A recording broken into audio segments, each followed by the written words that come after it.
Hi, this is Angelo Lopez, cartoonist for the Philippine News Today, and I'm with John Auchter who does cartoons for the MichiganRadio.org, and your stuff is, I guess, syndicated at the Michigan Press Association. Also, I'm with David Brown, political cartoonist for the Los Angeles Sentinel, and you do stuff for the Washington Post and I Yeah. guess other papers in the San Francisco Bay Area. Yeah. So welcome to you both and stuff. And Good to see you. yeah, hey, thank you. I thank you both for being here. You're both good friends, and I'm glad I met you both at I think the Washington D.C. Convention. Yeah. So yeah, this has been a crazy 3 years, and I guess how have you guys been doing? For me, it's really been good. I mean, I guess, in light of, I know what a lot of other people are experiencing. I did retire from my job in 2020. So that allows me to really focus on, my business and my craft. And, that's really been a blessing. And that's been great. Oh, okay.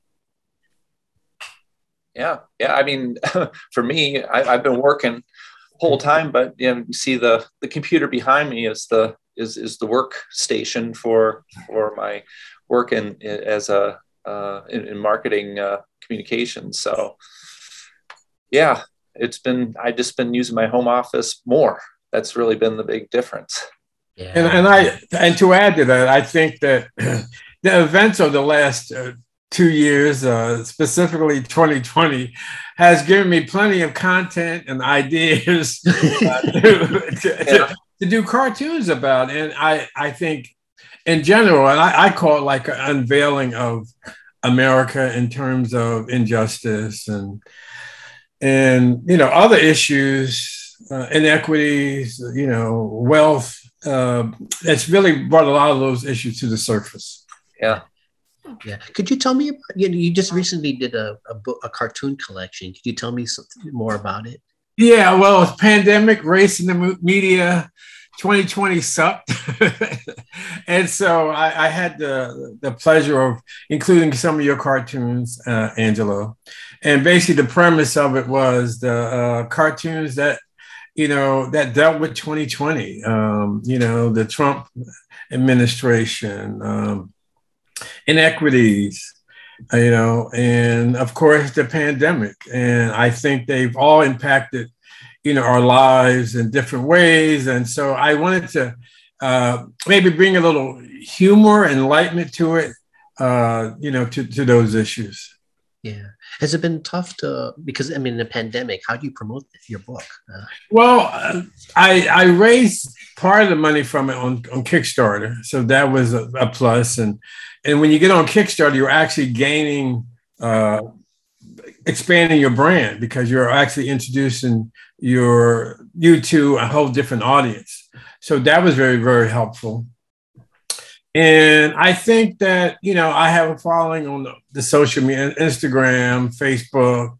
And then because I appear in a weekly newspaper, all that, so I do have a following. And so it's a matter of leveraging, that brand and those institutions that you're associated with. Oh, cool. Yeah.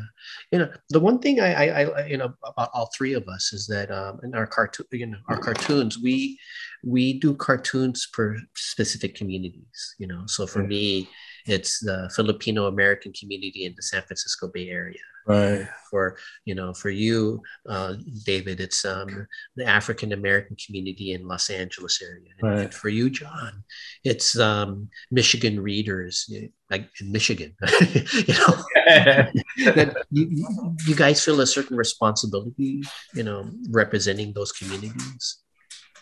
For me, absolutely. Because I really feel like, if you look at the number of African American cartoonists there are, in this country, I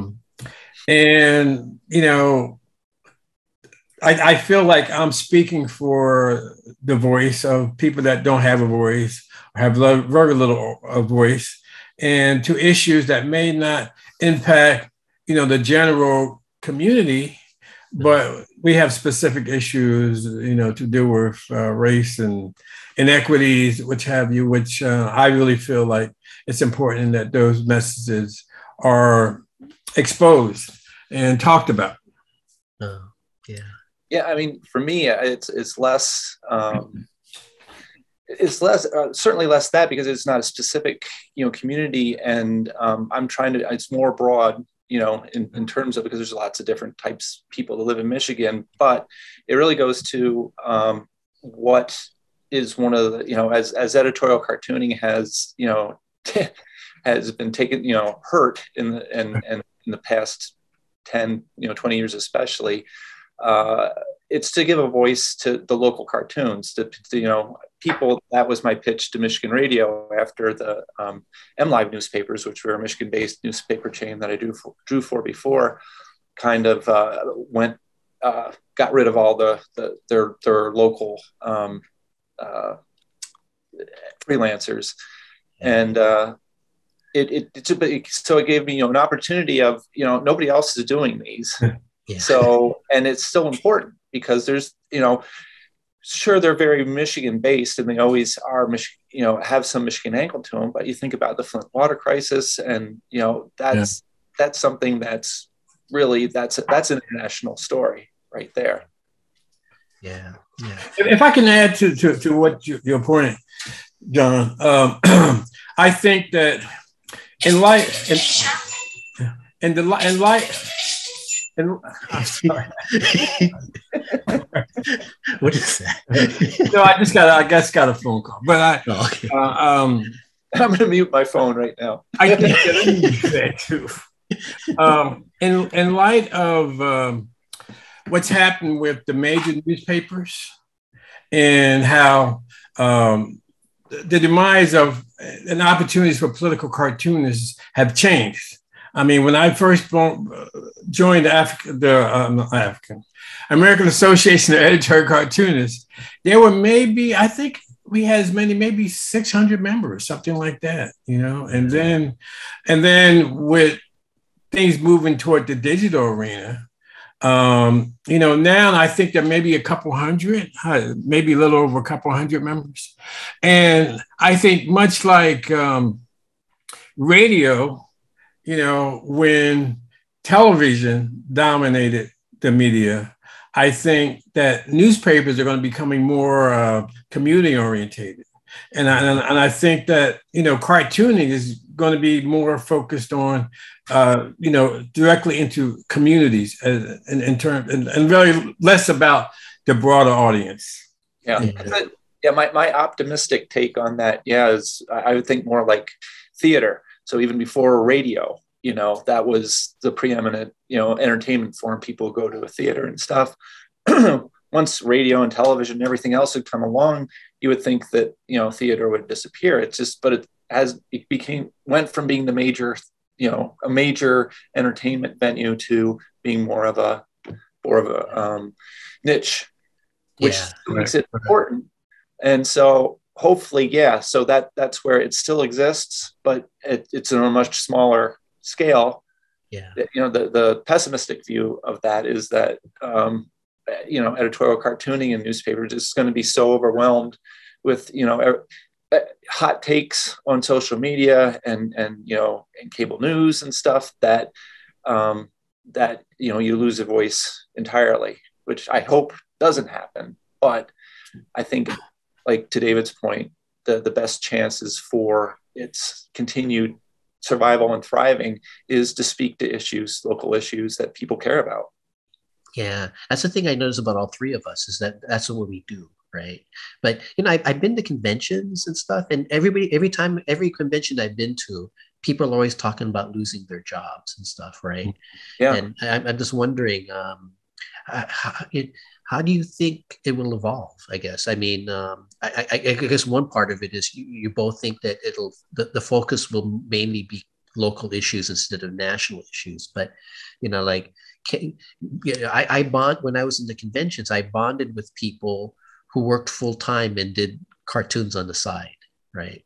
And do you think will the full-time paying editorial cartoonists disappear, I guess, or I hope not, but I don't, I don't know. I wouldn't want to go out on a limb and say it doesn't look good, because you look at, like, even the ages of the ones who are still doing full-time cartooning, there's just really isn't anybody, young coming up. I think about, Matt Bors, who quit editorial cartooning a year ago, and talk about somebody who has just absolutely, done incredible work to try to find other venues and to keep, the editorial cartooning alive. And he finally got to the point where, he couldn't carry on. And he was one of the young ones. He's one of the young ones, but I'm guessing he's probably about 40 now. So that's not really young. So,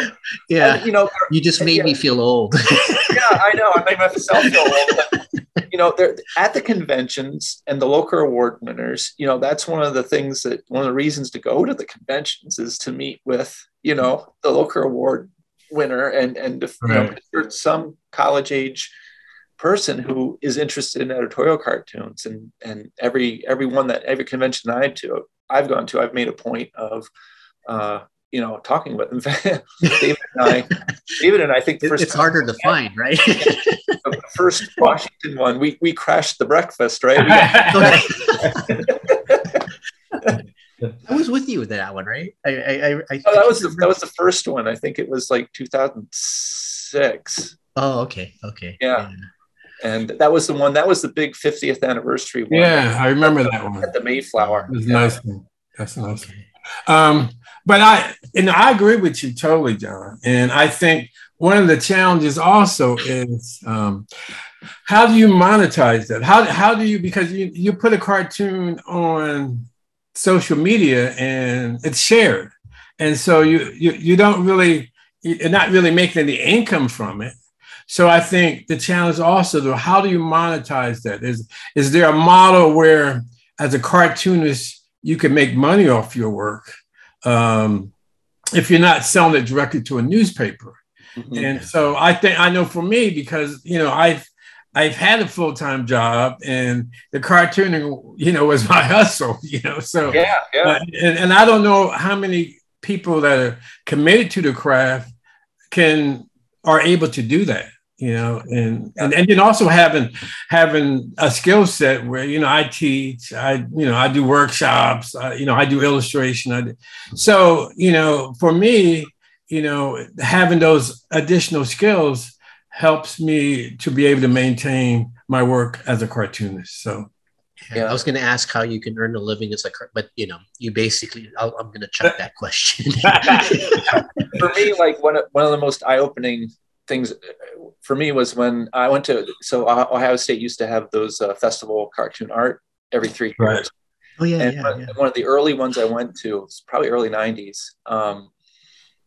I would tag along with some guys that were the editorial cartoonists, and even then, even mid 90s, or maybe it was one of the later in the 90s. Anyway, the internet existed, I guess, at that point. And so it was like the beginning of the newspapers trying to figure out what was going to happen. And I was pumping them for information, because the idea of getting a staff position as a editorial cartoonist was one of my goals. Is that and they're all asking me about my job at that point, as technical communications, and going, really? Oh, and I hate to ask, but how much do you make? And is it good benefits and stuff? And I was like, oh, I'm just like them. And they're just like, we want to do our work, but we also want to eat. So, yeah. It's and to your point, what was interesting for me is, I got into political cartooning when I was in college. I did it for the student newspaper, and then in the early 90s I got into comic books. So I was a comic book guy in the 90s, and but I got some notoriety from my comic books, and so the managing editor of the Sentinel reached out to me because the the cartoonist that was at the Sentinel for like 40 years, he was finally retiring. And so they were looking for someone to take his place. And I wasn't really actually thinking about political cartoons at that time. and it was an interesting choice for me too, because I had just gotten 2 contracts with the city of Los Angeles to do some comic. They were like, one was about the Disney Hall and one was about graffiti art or something like that. And I had successfully gotten grants from culture fairs to do my Tales from the Kids book, which was kids books, orientated books. And I had did anti-smoking book. So that was kind of the direction I was going in. And I had to make a choice. Do I want to do political cartoons, or do I want to pursue this, this cartoon comic book venture? And actually, the decision was made for me because the city of Los Angeles went bankrupt in 2003, right? Yeah. So I had literally signed these contracts for these 2 projects. One of them was at Disney Hall. One was one for culture affairs, and I had nothing. So I said, well, I'll just give this political cartoon things a try. So that was in 2003. So, it's interesting how things evolve, and some things you have control over, some you don't. But I feel good about the way my career has evolved organically. Then it's because you have a tendency to gravitate to the things that you're passionate about. Yeah, well, I hate to say it, but thank God that LA went bankrupt. So because you're a good cartoonist. Because you're a good cartoonist. John, how did you start, I guess? Well, I was never not cartooning, which is kind of an odd thing, because I don't really, most of the people that I've met and like autobiographies and stuff that I've read of people, it's like it was the drawing that they were, of cartoons. They were always doodling. They were the ones that, the classmates, would have them draw on the board and stuff. And that was never me. I mean, there was never any obvious artistic, exception, anything was exceptional about what I did, but I loved cartoons, and specifically like comic strip, newspaper cartoons. And so I drew, and it was always more about the idea than the art for me. So, but I mean, fast forward, I did college, and I did because, if you did a strip, and I could make more money by drawing an editorial cartoon too. So I did that, and I always enjoyed editorial cartoons. I mean, my first like steady gig was with the Grand Rapids Business Journal, and that started in '95. And that was because I noticed that they had like a magazine, a Grand Rapids magazine that was associated, same publishing place. And I said, can I do a cartoon for that? Because they had a cartoonist, and I saw them, they disappeared. So he said, yeah. And how would you like to do editorial cartoons too? And I was like, okay. Yeah. Yeah. Something, both of you, your career just happened, right? I had this idea coming out of college that, I want my life to be this way. Nothing's gone according to plan. Things just sort of happened and stuff. So yeah, again, I'm curious, in your communities and stuff, what are the big issues going on right now? Well, I'll tell you, the issues that I've been doing cartoons about, issues that I started out doing it about, police abuse, inequities, redlining, I think that many issues unique to the African-American community, and how, if you look at history and how those, a lot of those issues haven't really changed. That much. And I just want to make one other point. We were talking about careers and how they evolved.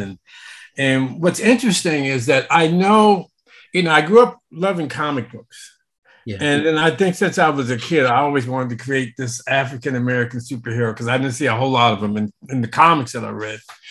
And it was just like the timing was just right with the LA riots, because that's how I started. That was the pivotal moment for me. the LA riots. And then what happened, the city of Los Angeles, they were encouraging artists to get involved with healing the city. And then I was like, oh, well, you know, maybe I can create a superhero that heals the city. Yeah. And shows this other way of dealing with violence. I mean, so that was basically the premise of it. And you know, I applied, I got funded, and I got national exposure, you know, and the success of that. And that's what led to the other books that I did along the way. So I just want to kind of make that point that, you know, that sometimes I think that you put out something, your passion out in the world. And, you know, sometimes, you know, the higher power would rush you into things and brings in things into your life to help you achieve that. Oh, cool. Yeah. For Michigan, and you know, like what's going on, it really is, you know, a microcosm of everything else that's going on in the country. It's just, you know, there's specific angles for the way it's happening in Michigan. One of them, I think the last cartoon that I drew was we have one of our House reps, Fred Upton from southwest corner of Lower Michigan. His district got Michigan lost a district, so we redistricted, and he got lumped together with mostly with another existing congressman, Bill Huizenga. And Upton has been, he's like 25, 30 years, I forget, long time. But he is more of a if there is such a thing anymore, a moderate Republican. And he's like one of the ones that you know, voted for impeachment the second time. And he's one of the ones that has crossed the party lines on occasion. And he just decided this past week, he's like, yeah, you know what, I'm not gonna run for election.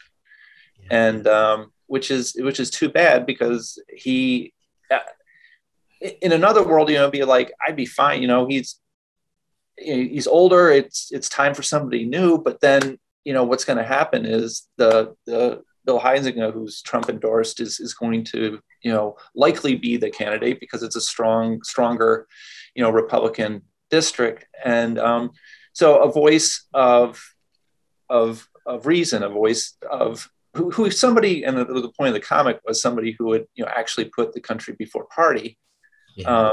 Another one of those goes. So, and of course, we've seen this all across the country.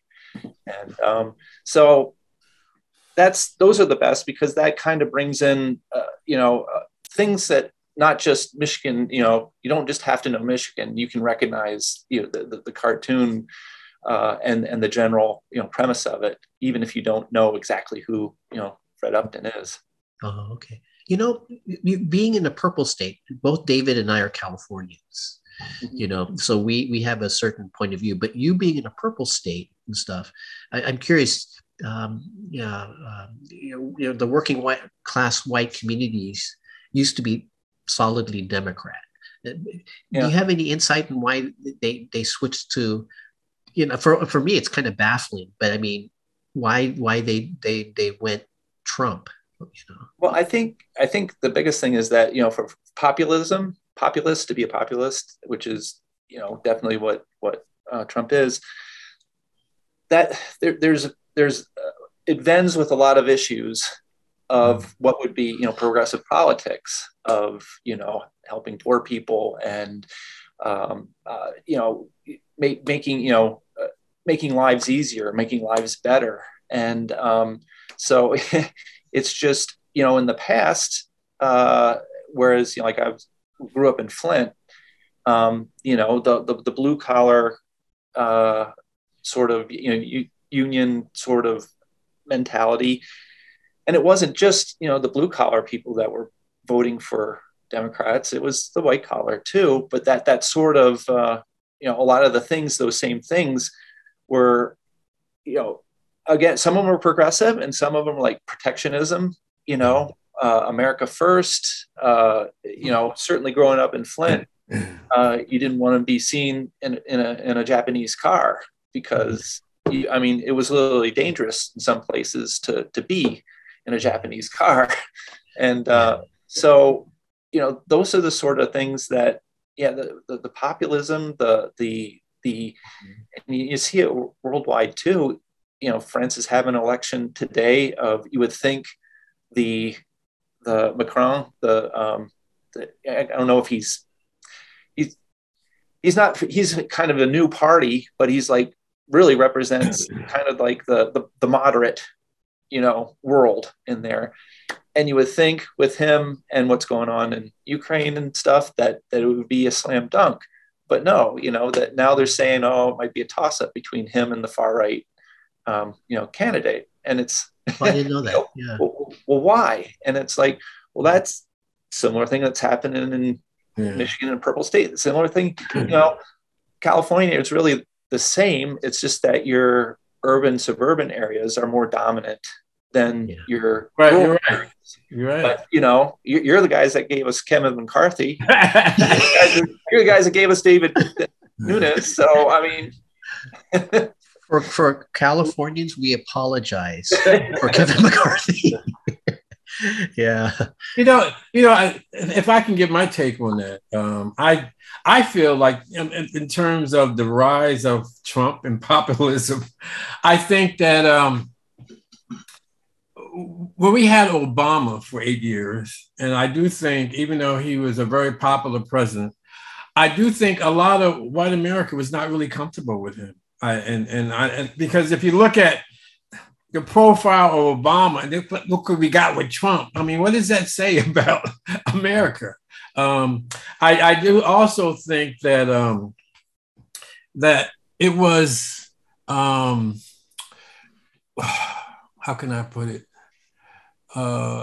As America, and this is something that Trump also kind of drums up, this whole idea about the true American, which when you think about America, I guess you think about Europeans, and that as it becomes more color,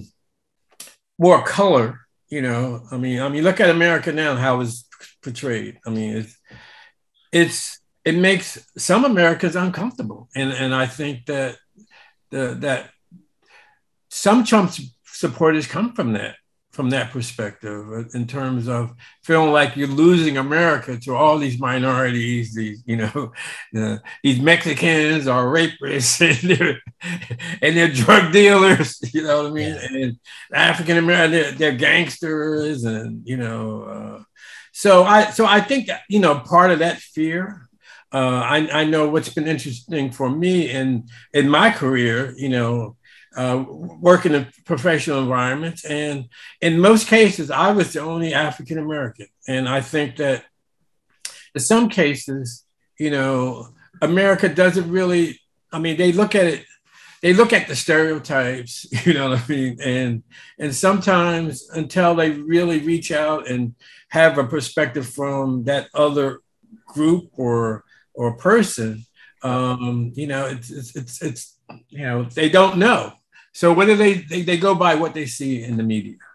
Yeah, I'm wondering, I guess with I know with my cartoons, and I'm wondering with your cartoons, is part of the responsibility of representing a community just breaking those stereotypes, and with my cartoons, I implicit in my cartoons is, even though I'm Filipino American, I'm an American. Right. And I love this country and stuff. And I feel like I have to prove that. I agree too. This is like I do a whole series, usually during Black History Month, is that, African American history is American history, and so why is that like different, and why do we relegate it to 1 month to talk about our history when it's integrated with American history? Yeah. I remember you telling me once, African American history is just not, it's American history as well. And I sometimes have to think, Filipino American history is not just Filipino. So I just got a message saying we got 10 minutes left and stuff. Okay. So, but I'll try to talk. But if you guys want to continue and stuff, I'll download this video, and then I can start the second meeting and stuff. So and like I said, if I press record a couple of weeks ago, we wouldn't have to do this. So. No, this is fun. I think that, I mean, very rarely do I actually have a conversation with people that understand my craft. I mean, it's fun, right? They see my work and what I do, but in terms of the process, and also just to kind of get feedback from other creators, and just to kind of be able to share your passion for this craft, and the challenges, the hate mail. I don't know how much hate mail you guys get, but yeah. Well, I mean, okay, so I wanted to ask about craft, but first about do you both get hate mail? I mean, and how do you handle it? Not as much as I used to. But that's, I think, because maybe one of the best things about social media is that people are when they need to say something, they just say it on their Facebook page, and I don't necessarily see it. I post my stuff on social media, and Michigan Radio posts it well, and I see reactions there. But what I get a whole lot less of is people taking the time to get my email and contact me directly. And because I used to get phone calls too, but those were even more rare. And usually if somebody was like that, they'd start off super angry, and then I made a point of not meeting their anger, and then it'd come back down, and usually be a fairly short conversation, because again, it was just, they just needed to say something to somebody, and I happened to be the person that triggered them at that point. But yeah, it's less, and of course a lot of it because of I don't see, because it goes to my editor, and they're upset with him with why this Auchter guy is in the. I don't see it. Well, my publisher, he wants me to be challenged. He said, if you aren't getting hate mail, you aren't doing your job. So prior to social media, the rise of social media, I would get letters they would send to the newspaper, and the two main people that they were upset about was, I did a cartoon about Condoleezza Rice under the Bush administration, where I did this cartoon of her like a French maid. It was called the Cleanup Woman, and she was cleaning up from all the garbage from Cheney and Bush and Rumsfeld, and some people really objected to that. The other one, believe it or not, was Michael Jackson. I did some Michael Jackson cartoons, and when I look back on them, they were like, oh, like, with bubbles and I'll have to send them to you. I'll dig about and send them to you. I think you'll get it. But most recently, when I put it out on like Instagram and Twitter, are really kind of notorious for like people being really politicized. And Trump supporters, they can be nasty, and but with social media, you can always block people, or you can delete their stuff. So that makes it a whole lot, easier to deal with, Yeah. I notice in Facebook sometimes some of the cartoonists put their hate mail as a post, and then people comment on the hate mail and stuff. And I've never really gotten any hate mail. I'm guessing because my editor either my editor shields it for me, or nobody reads our paper. So I'm hoping it's I'm hoping it's the first one and not the second. Yeah. So you guys both met, both of you have experience in multi-panel cartoons, right? I noticed. You find that multi-panel, because I do mostly single panel and stuff, and I struggle sometimes with nuance. And I'm wondering with both of you, David, you have experience with comic books, and John, you frequently do multi-panel cartoons. You find it's easier to do nuance in a multi-panel cartoon? I don't know about nuance so much as context, and that's a lot of what. The reason why, because again, sometimes, and this is even before I was drawing for very specific markets like Grand Rapids or Flint or whatever. And so, not everybody, even in the local markets, would totally understand, what was going on. So often, the multi-panel allows a setup, a context and background for what the point is, and then, the actual, final panel of driving the point home. And that's part of it. And that's part of what I do. And the other is just being influenced I think, and I've only recently realized this, but influenced by animation. That you can, that's how I see things just naturally. You have experience doing comic books, right? And so just as John has experience doing multi-panel comics and stuff, what do you like about it and stuff? The comic book as opposed to your single panel. Okay, so the comic book, I just, I have time to actually develop a character, and then set up the story. Because with every story you have what they call a setup, and that's where you set the scene, and some time to develop the character. What is the character about? Yeah. And then there's the conflict. So what is this character's conflict? What does he want? Where is he going? What's the situation? And then the resolution. So you have time to develop all that.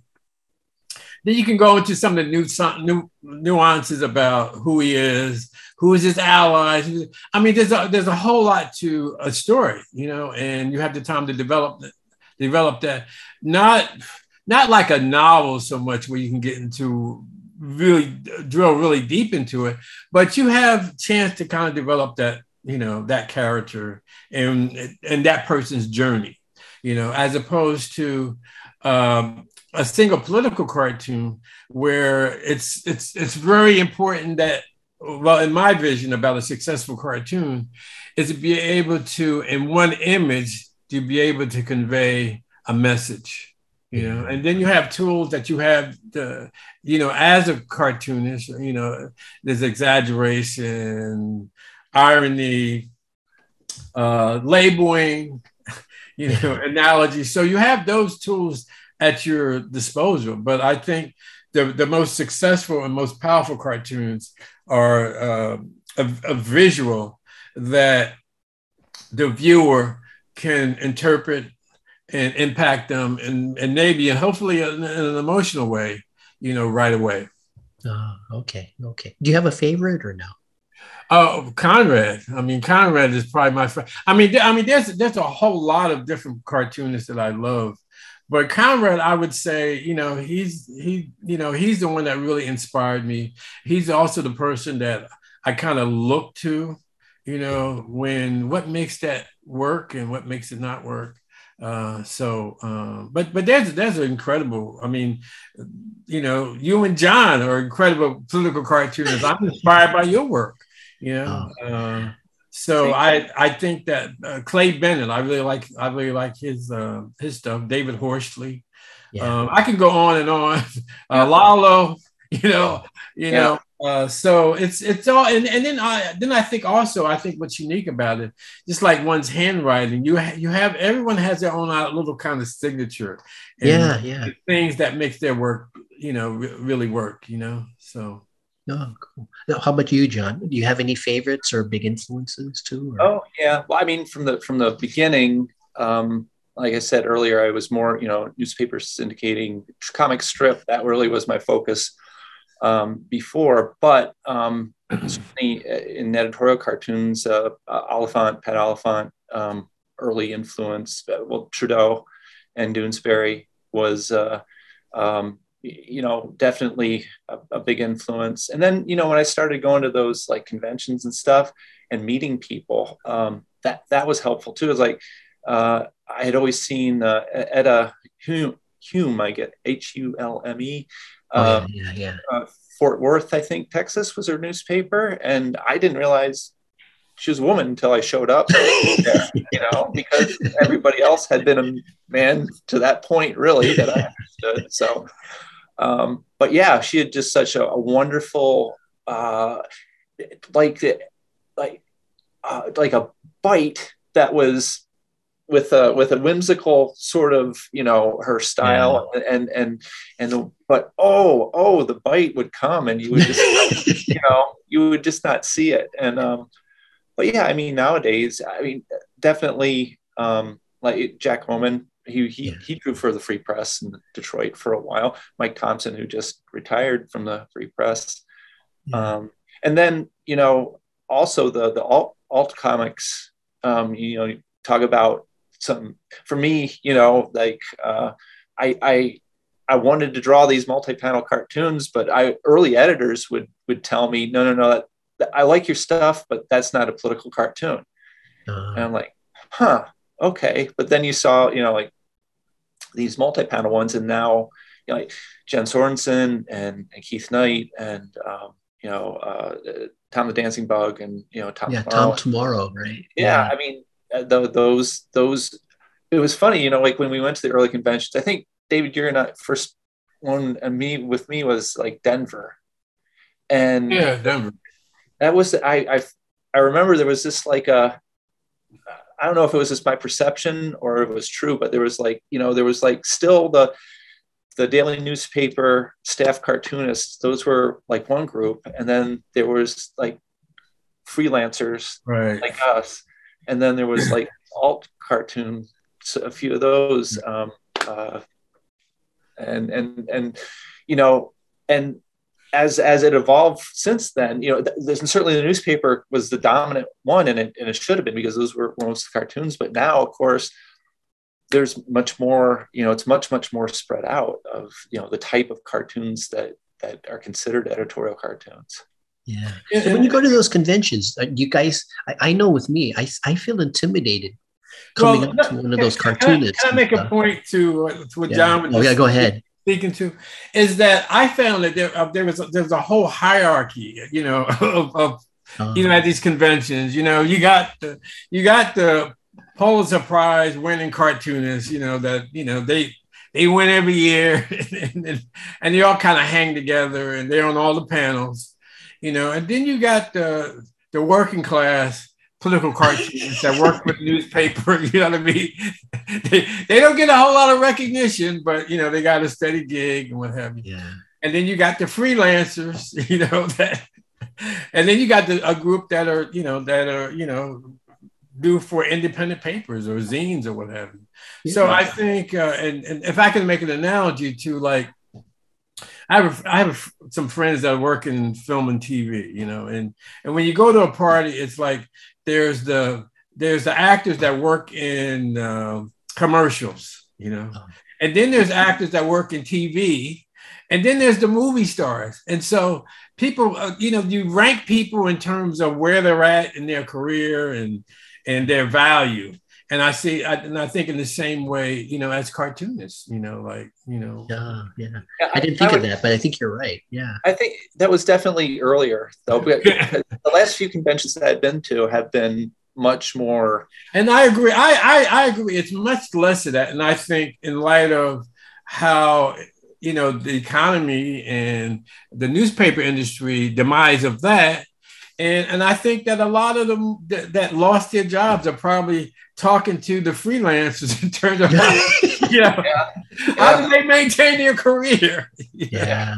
Which is kind of, because freelancers, you guys are good, right? You guys do cartoons just as insightful and strong as the newspaper cartoonists. So in many ways, that's a good.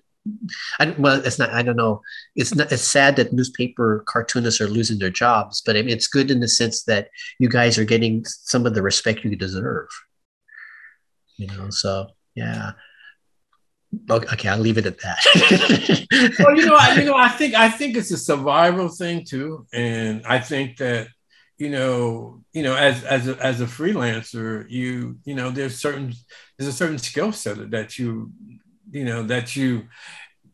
maintain to continue to get work, in terms of just like marketing yourself and what have you, but a lot of these cartoonists that are made for major newspapers, like, they don't necessarily have to continue to do that. They, their notoriety their brand is already established. Oh, yeah, yeah. I have a question. This is a different topic. It's just, it's more about craft. How do you do your comics?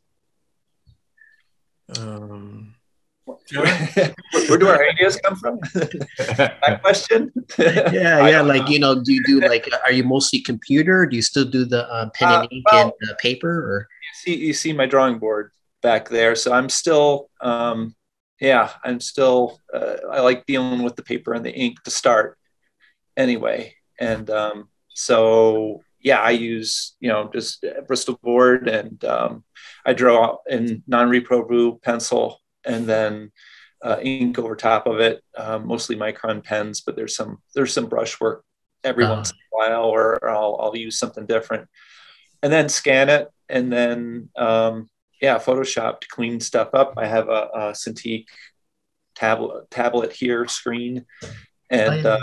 um, I've just I guess there's lots that transition to completely just drawing on one, and I think it was partly because in my work I'm constantly in front of a screen, uh, and so it's just that tactile drawing on a drawing board is something that I like and I enjoy as part of the process.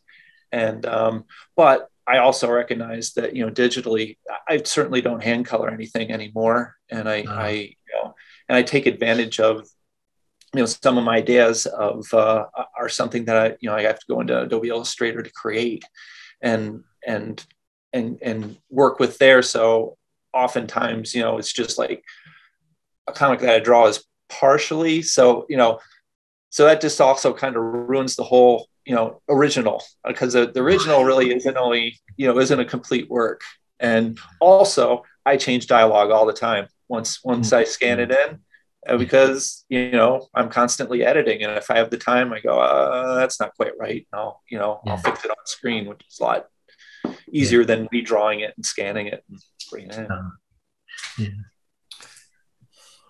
How about you, so, David? Yeah. so for me, I still do it the old fashioned way. Old school. I do it old school, and I am still working on making that transition completely. I'm not, I kind of experiment with it a little bit, but I'll start with pen and ink, and so I'm used to, I pencil it out, and then I'll ink it, and then I'll scan it into Photoshop.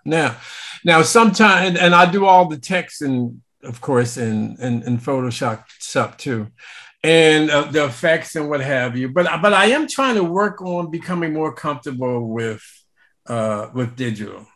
I you know and sometimes I might import some elements, like a thought bubble or something like that. Yeah. Uh, and then I'll edit in Photoshop too, like maybe add another line, or I'll clean stuff up. Um, so I'm kind of still straddling it. I do hope to get to the point soon where I can do it completely digital, but I'm not really that comfortable with that. Not just yet. Oh, okay. Do you have a schedule? Like, with me, I do research Monday and Tuesday. I Yeah. start sketching Wednesday, Thursday. I try to finish by Friday because the weekends I want to spend time with my wife, just, Right. with Lisa doing stuff. So do you guys have I'm a week, right? So I Well, only for have to me, do one cartoon a week. Do yeah, you I guys do. have a I do schedule? too. I do too. And what I usually do is sometime near the end of the week, like Thursday, Friday, I want to kind of like work out my ideas. Oh, okay. Um, and then I usually end up doing it Friday, Saturday, although there's times when I waited till Sunday. And technically my editor likes to get it by like at least Monday morning. You know what I mean? Because the paper comes out on Thursday. So they Yeah. did get that, and I think the worst case scenario, probably Tuesday, at noon, and the reason why, because of the time to get to the press, you Yeah. know. But at the same time, sometimes I'll want to wait until the weekend, in case, like, for instance, the Oscars. You know what I mean? Like, Yeah. or if there's an election, sometimes it's an election. I remember the 2016 election. So I did a cartoon. Actually, I did a cartoon for Hillary. I was so confident that she was going to win. and then I was actually at a party. It wasn't necessarily a party, but I was at a restaurant, and watching the results come in, the 2016 election. And I had already submitted my Hillary cartoon, and I was confident she was going to win. And it got to around 9, 10 o'clock. And then, the polls are adjusting and what have you. So when it got to about 11 o'clock, I said, oh, man. So did you quickly go to your drawing board? I had to go home. Oh. So sometimes I do. I might make and I oftentimes will have like a backup cartoon concept, so that if something comes up, then I might rush and do something like that. But ordinarily, I like to have at least the idea nailed down by Friday, and then that kind of gives me the weekend if I have to do that. So that's kind of my process. Mine's kind of compressed. So again, I'm still working full-time job and have been, and it's been even crazier since the pandemic. Even though I've been working at home, it's definitely more hours. So it's always been interesting to try to squeeze in the cartoon where that's going to happen. But my typical rhythm is like beginning of the week, Monday, Tuesday, I'm just, my radar is always out. I'm reading Free Press. There's a Bridge, Michigan online magazine. There's, whatever I can get my hands on. Then I read the Washington Post every day. And I used to the New York Times until they pissed me off enough that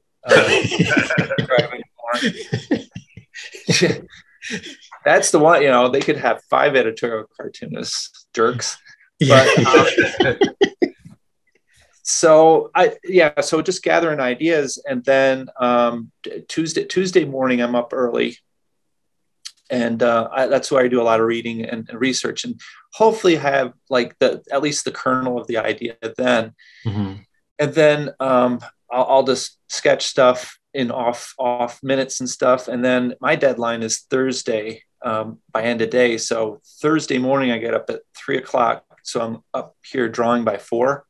Yeah. And that's between 4 and 8. That's when I get the cartoon done. Sometimes it bleeds, so I'm like, at lunchtime finishing it off or doing stuff. And then like in between that, because I do a cartoon and then I also do like a short article that goes along with it. And that's how it gets published. I enjoy reading those. Yeah.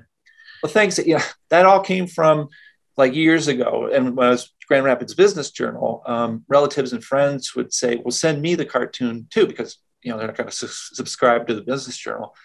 I'd say, well, okay, but you aren't going to necessarily understand it.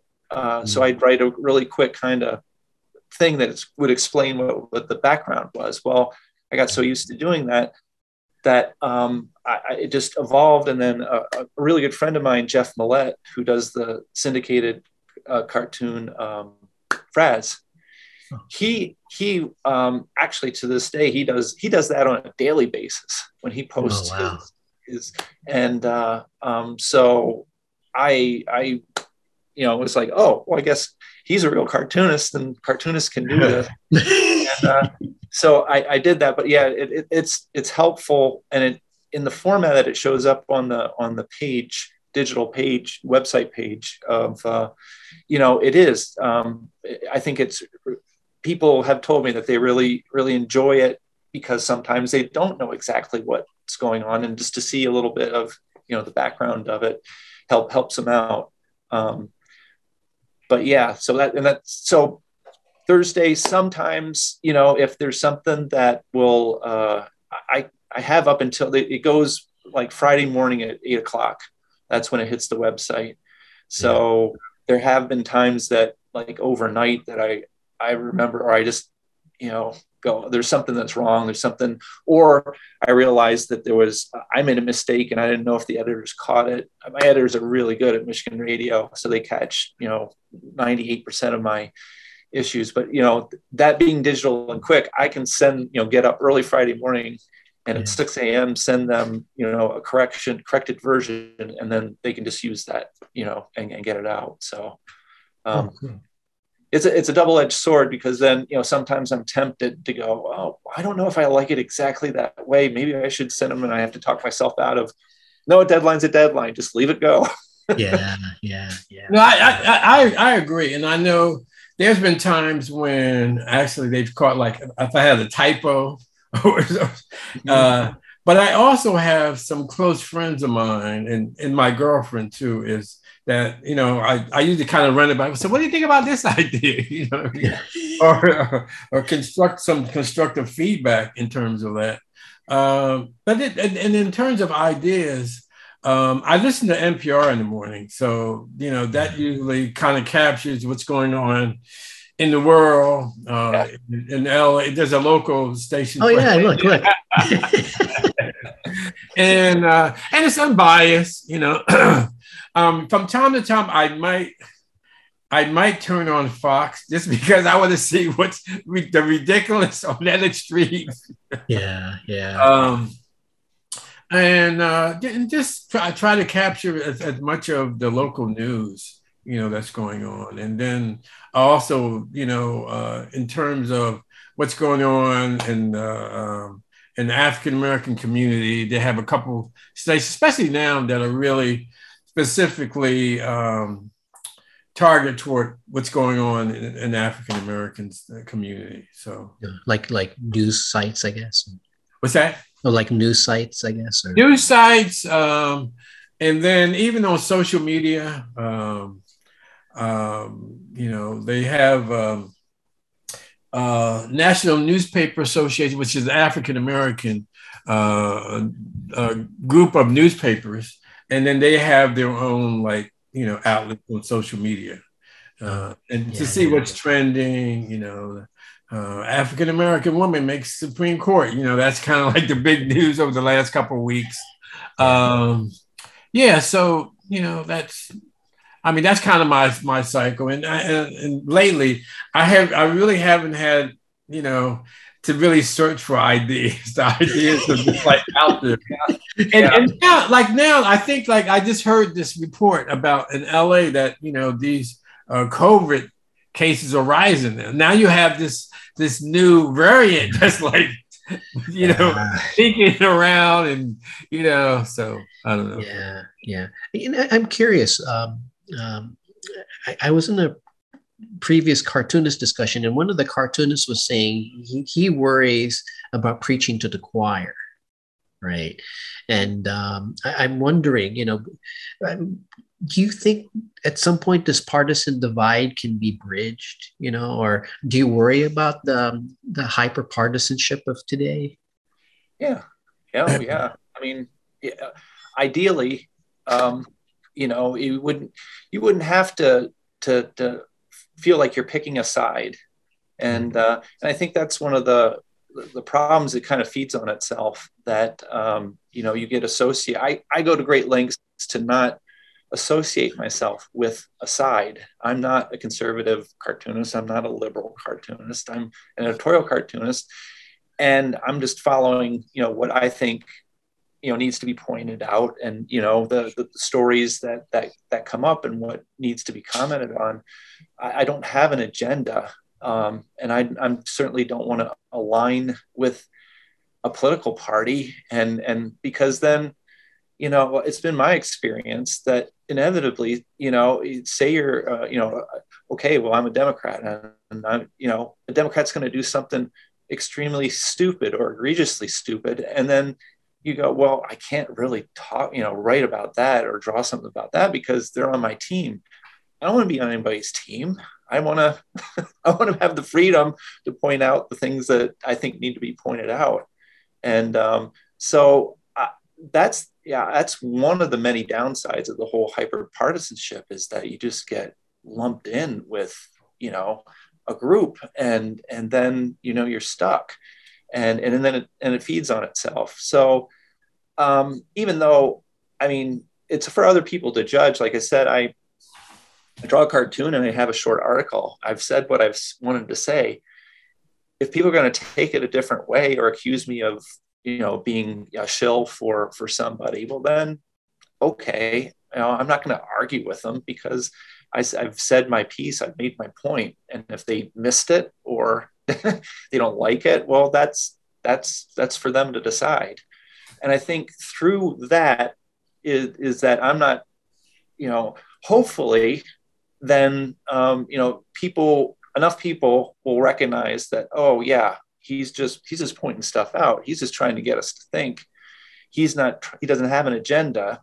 And then hopefully what comes from that is, more people will act like that. I don't have a lot of, I don't think that's necessarily going to happen, because it's so powerful, the forces that are behind the partisanship, that, it worries me. It concerns me, certainly. Well, I'm certainly concerned about the partisanness, because I've lost a couple of friends over the last couple of years, due to that. But to your point, I know that I had, in terms of just being, a true voice about what you feel, I had one of my managing editors that would object to anything that I did that was that criticized an African American politician. And in my view, a politician, whether he's Black or white or Asian or Mexican, whatever he is, if he's not doing his job and not being true to his constituents, then yeah, I want to criticize him. And he would give me pushback if I did something about one of the politicians that was because it was negative to the community. I'm saying, no, that's an individual, and he needs to be held accountable to the public, no matter what color he is. Yeah, was that what contributed to the controversy you had about Condoleezza Rice when you did those? Not that so much. I mean, I think most African Americans would agree that I didn't think that. Well, the point that person was making was he felt that she was classy and I should be uplifting, this Black woman that had this position. But in my opinion, she had that position, but did she really leverage that to the best interests of African American and especially African American women? I mean, the things Bush that was doing was hurting people in our community. And what you were doing is kind of like brushing it over like he was doing a great job. No, I thought Bush was a terrible president. And I conveyed that in my cartoons, because that was the way I felt about it, and especially how it impacted communities of color. Yeah. And so that's, now I think, there is definitely a really clear partisan divide, and I think it's really detrimental to the country in general. And to make another point, when you think about racism and inequities, sometimes I think about if the African American community was, and the African American culture was embraced by America, think how much more powerful and rich we would be, not only culturally, but economically. Yeah. When I think about, because I did a lot of work in the South Central community, of Los Angeles, think about the talent. Think about, the effort, the knowledge, the abilities, the skills that goes to waste because it's marginalized. I mean, look about the NBA. There was a time when African Americans could not play in the NBA. Now, whether they take 70 to 80% football and basketball, African Americans. Yeah. So, yeah. I know that you were saying how you lost friends. Even though I'm fairly liberal. I used to have a lot of conservative friends. And these as the times got more partisan, I lost a lot of those friends, and it was very painful. So, the part I'm guessing for all of us and stuff, we've had friendships with people on the other side that even though we disagreed with them, we still loved them. And the loss of those friendships were painful, right? And so when I think about it and stuff, I feel sad. But I know with me, when I've done my cartoons, in the past couple of years, I've been doing cartoons more about defending democratic values that both liberals and conservatives should agree upon and stuff. And especially in the Philippines, because I'm scared of Duterte, and now I'm scared of Ferdinand Marcos's son is running for office, and he's getting a lot of support and stuff. I'm trying to do cartoons that are just, whether you're liberal or conservative, these are democratic values we should all be agreeing on and stuff. And I'm finding myself doing more cartoons about that. And I don't know, is that the same with you guys? Are you finding yourself more? Yeah. These are democratic values. Whether you're liberal or conservative, you should be agreeing on this, right? Well, that's again, my last cartoon I talked before about Fred Upton. The part of it is him, the Republican Party members in Michigan asking him, well, are you going to run? Are you in or are you out? And him saying, well, there's a lot to consider here. A lot of big questions coming up, but at least, I think we can all agree that, it's important that we put the country before party. And the third panel is the Republican members just staring at him. And then the fourth panel is him saying, okay, I'm out. And that's, you would think that's what we could at least all agree on. Yeah. That it's country over power or country over party. Yeah. And yet here we find ourselves. I mean, McConnell was just had some interview the other day where, he's practically giddy with his self of how he's, put party before country every time. And he's, it's lined up nicely for him, and he's proud of what he's done.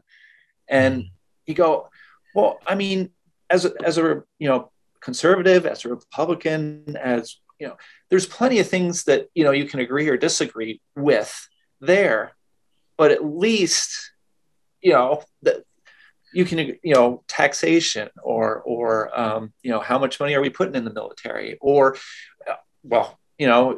protectionism, or, open markets, and pick one, because, the Republicans seem to say both all the time. And so those are real things that we can argue about. We shouldn't be arguing about, that putting the party politics over the top of, what's good for the country. That's just insane.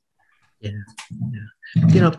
We have 6 minutes left and stuff. Do you want to continue, or do you want to, or do you have any last words and stuff?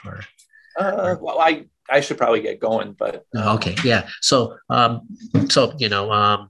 both of you, do you have any last words about cartooning, or you mentioned the Ireland Museum and the convention we may be going to and stuff. Do you have any hopes as you meet cartoonists for the first time in 2 years? You go ahead, David, or you want me to go? No, I'll go. So I'm looking forward to in person. I'm an in-person person. I like making that connection with folks. Although I've gotten used to Zoom, but I like.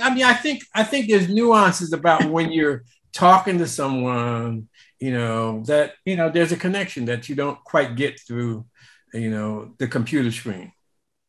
But in general, in terms of, my cartooning, I feel for one, I feel like I'm really blessed to have the opportunity to do this, to do something that I'm passionate about, and hopefully, inspire and educate folks at the same time. And I'm happy that I have a platform to do it in. And again, I want to go back to what I said earlier about being a voice of people that don't have a voice. What's wonderful is sometimes if I have a cartoon that kind of touches a nerve with some folks, and I get a ton of thumbs up. Yeah, that's what I was thinking. Like, wow, you hit it on the, and and it's not so much ego as much as just feeling like, wow, maybe that would be a call to action to someone that maybe decided that didn't think that their vote was valuable, or to stand up for what's right. Because over the last 4 years, to me, I was really disappointed with the last administration and how it carried itself. And this is America. I'm like, when you become a teacher, you have to, you actually get a test about the Constitution. And as an American citizen, it is our duty to try to make this country better. And in a small way, I like to think that what I do on a weekly basis that tries to educate and inspire other folks, is doing that. And hopefully, making a difference in the long run for my grandkids and the next generation. Mm-hmm. Yeah, I'm fully on board on that. There's a reason why I drag my butt out of bed at 3 o'clock in the morning. There's not a lot of other reasons I do that, and because I think it's important. And again, I think it's there. The beauty of an editorial cartoon is that it works on so many levels. It's not education, bringing up topics, simplifying a topic, and through exaggeration and irony, bringing out more of the truth than a 20 paragraph editorial that not a lot of people are going to read. So that and to entertain, that's part of it too. I'm not typically not going for a laugh, but every once in a while, you go for it. And if you can get people to, to be entertained too, well, that's definitely part of it. And it makes it feel worthwhile. It makes it feel like, it's something positive that I'm doing as an American, and that is helping advance, or helping, just getting people to think, and hopefully getting them outside of just reacting, and having them, think for themselves, because I think that's when the best things happen, when people actually consider or be a little bit curious about what's another person's experience with this. And, then you start seeing them as people and equals, and not less than or other. And because that's where the trouble starts. Well, thank you both for being in this discussion. I want to especially thank John for reminding me to press the record button.